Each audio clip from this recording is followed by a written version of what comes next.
بہت دنوں کی بات ہے۔ بغداد میں ایک سوداگر رہتا تھا جس کا نام ابو قاسم تھا۔ وہ بہت کنجوس تھا، ایک ایک پیسے پر جان دیتا تھا۔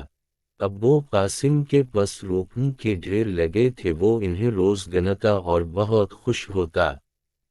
دن رات اسی فکر میں رہتا کہ کسی طرح اس کی دولت بڑھتی رہے، مگر گھٹے نہیں۔ سارے بغداد کو معلوم تھا کہ ابو قاسم بہت امیر آدمی ہے، مگر ابو قاسم سب کو یہی کہتا کہ وہ بہت غریب آدمی ہے۔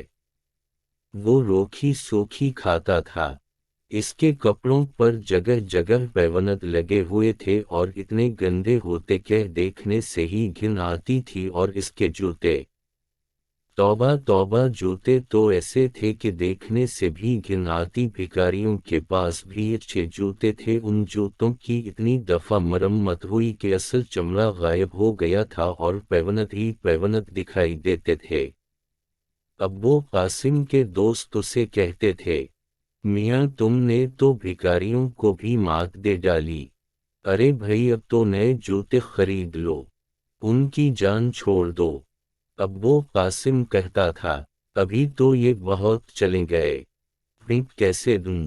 تو ابو قاسم یہی جوتے پہن کر روزانہ بازار جاتا تھا، پرانا مال بیچتا اور نہ خریدتا اور خوب نفع کماتا تھا۔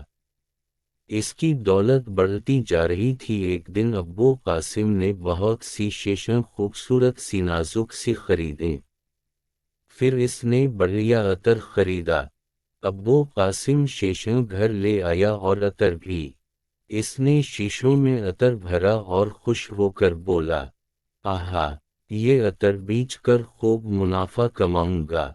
اسی خوشی میں اس نے سوچا کہ آج کسی شاندار حمام میں غسل کرنا چاہیے۔ قاسم حمام میں گیا تو وہاں کچھ دوست مل گئے۔ انہوں نے اس کے پھٹے پرانے جوتے دیکھے تو بولے، بھائی اگر پیسے نہیں خرچ کرنا چاہتے تو ہم سے لو، مگر خدارا یہ جوتے تبدیل کر لو۔ قاسم نے ہنس کر بات ٹال دی۔ پھر اس نے جوتے اور کپڑے اتار کر ایک طرف رکھ دیے اور غسل خانے میں گھس گیا۔ اتنے میں شہر کا کوتول حمام میں نہانے کے لیے آ گیا۔ اس نے بھی کپڑے اور جوتے اتارے اور دوسرے غسل خانے میں چلا گیا۔ ابو قاسم غسل کر چکا تو باہر نکلا اور کپڑے پہننے لگا۔ اب جو اس کی نظر جوتوں پر پڑی تو ہکا بکا رہ گیا۔ اس کے پھٹے پرانے جوتوں کے بجائے بالکل نئے جوتے رکھے ہوئے تھے۔ ابو قاسم کچھ دیر تو سر کھجاتا رہا، پھر اس نے سوچا، شاید میرے دوستوں نے میرے لیے نئے جوتے خریدے ہوں، چلو مفت میں جوتے مل گئے، میرے پیسے بچ گئے۔ یہ سوچ کر اس نے جوتے پہن لیے اور خوشی خوشی گھر کی طرف چل دیا۔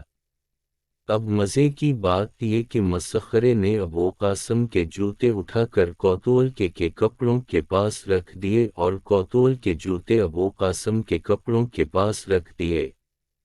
کوتول باہر نکلا تو اپنے جوتوں کی جگہ ابو قاسم کے جوتے دیکھ کر غصے سے آگ ببولا ہو گیا۔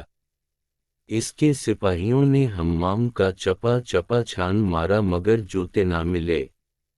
ملتے کیسے؟ وہ تو ابو قاسم پہن کر چل گیا تھا۔ ابو قاسم کے جوتے سارے شہر میں مشہور تھے، لوگوں نے دیکھتے ہی پہچان لیا کہ یہ اس کے جوتے ہیں۔ کوتول نے حکم دیا کہ ابو قاسم کو اس کے سامنے پیش کیا جائے۔ اس نے نئے جوتے خریدنے کی بجائے ہمارے جوتے چرا لیے ہیں۔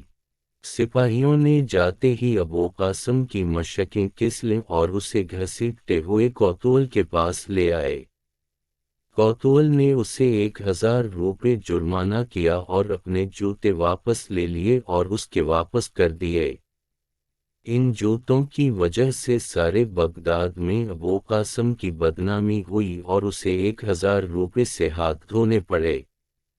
اس نے سوچا یہ جوتے مصیبت ہیں، انہیں کہیں دور پھینک دینا چاہیے۔ اس نے گھر آ کر کھڑکی کھولی اور جوتوں کو باہر پھینک دیا۔ کھڑکی کے نیچے دریا بہتا تھا۔